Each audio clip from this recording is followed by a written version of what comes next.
What's up, friends? It's your boy, bringing some love. And before we get into this video and go watch Black Panther tonight, I just want to thank you guys for bringing love to me.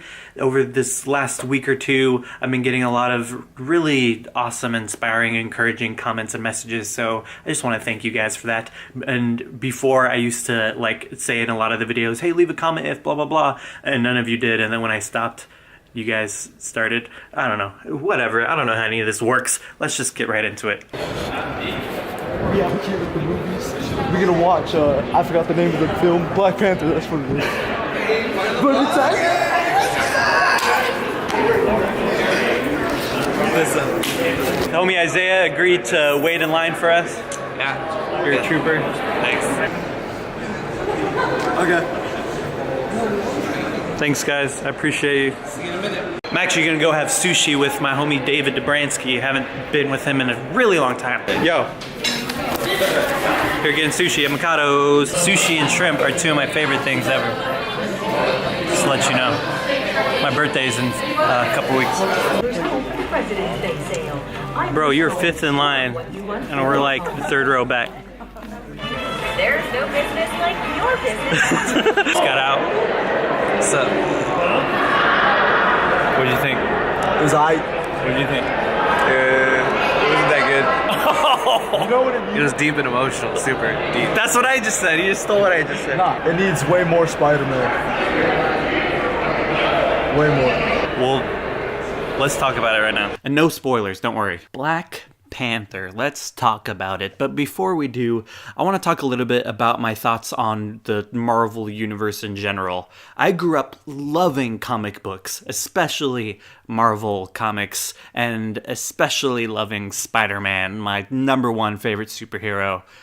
And as the first Marvel movies were starting to roll out back in the early 2000s, before Disney got involved, I really enjoyed them, watching them growing up. And I feel like some of them had a lot of depth, and it was really cool to see.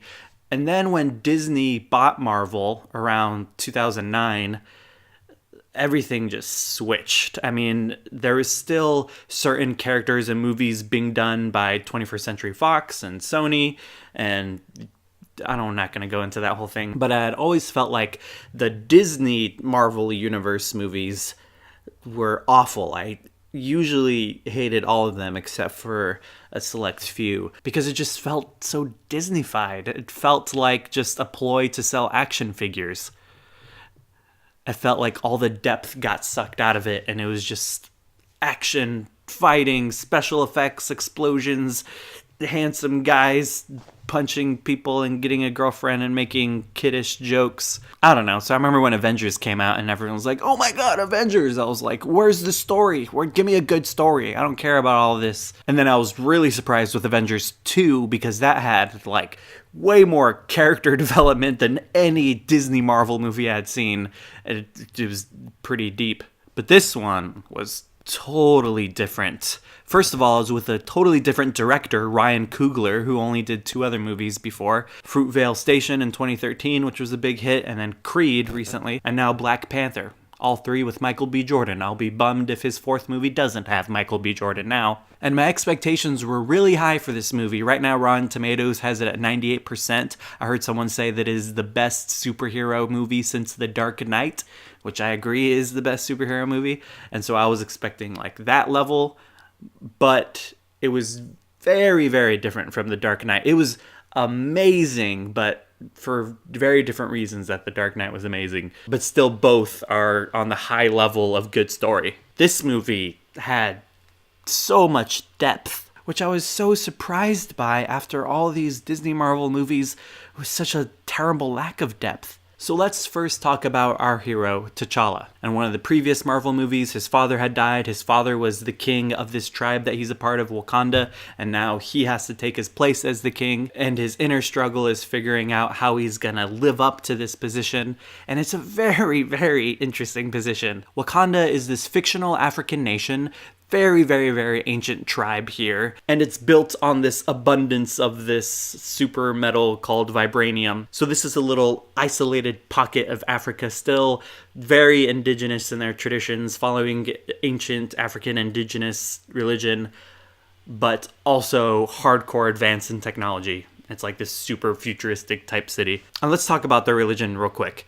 First of all, it's fictional religion, but it's based off certain ancient African traditions. Indigenous African religion is really a lot about passing on oral tales, generation and generation, keeping the cultural identity, community being the number one most important thing, and the worship of ancestors. They do believe there is one ultimate God, but they don't have access to that, only their ancestors do. And they very much believe that when their leaders die, they're deified as gods. And their ancestors basically become spirits that guide them, or perhaps even make you a little bit sick if you go down the wrong path. Very ritualistic, very honoring, and this is also what Wakanda looks like. So T'Challa is their king, their religious leader, and a superhero.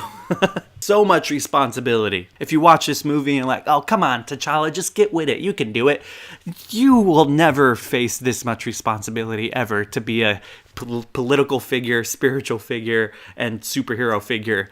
And one of the running themes throughout the movie, don't worry, this isn't a spoiler, is this conflict that a lot of the characters go through, thinking about, we have a lot of resources and information and technology that can help the outside world that is suffering.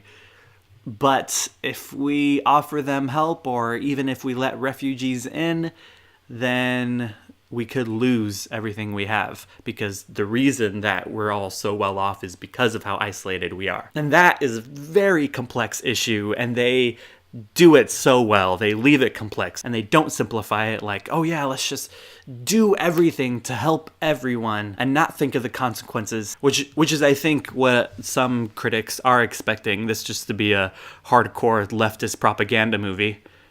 It's not. I think one of the things a lot of people hate about the left is that it seems to oversimplify very, very nuanced, complex issues, and this doesn't do that, because it is very complex to make this move of maturity, of moving outward. That's the stage of maturity, to learn how to love your tribe and honor your tribe, and then the next stage is to start looking outward and how you could help the other tribes, the other families, the other nations.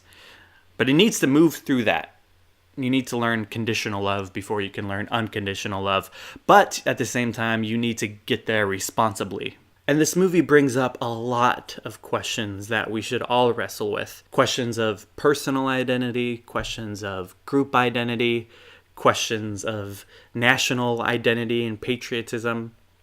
Is there a line with patriotism? When you get to a place where you feel like, do I serve my country or try to change it for the better? And how just complicated those things are. And they put these issues in there in such a beautiful, brilliant way. Not in a way where it felt like I was trying to throw in a random agenda in a superhero movie. Not at all. It was so smart. And now the thing I worry about is, we finally got a great Disney Marvel movie, and now we're just going to go back to the normal stuff. Disney needs to hire more directors like Ryan Coogler to make superhero movies that actually have great stories and great characters. And of course the action and explosions and all that. But you can do both. Please do both, Disney. Just do both. So I highly suggest you go see this movie. Go into it with an open mind. This isn't a political movie. This isn't a liberal leftist movie. This is a movie with a great, great story. And then after, if it brought up anything within you to start thinking about issues in our own society, or issues in your own family, or issues in your own personal life and how you treat others, wrestle with those things. Don't immediately become closed off to them and be like, oh, I don't want a lesson from a movie. There's no lesson, but it gets you to really think about a lot of stuff. This is really hard to do without spoilers. Sorry. Anyway, there you go. Go watch the movie. I loved it. Keep looking outward. Keep being responsible. And most importantly, keep growing. All right. See you later.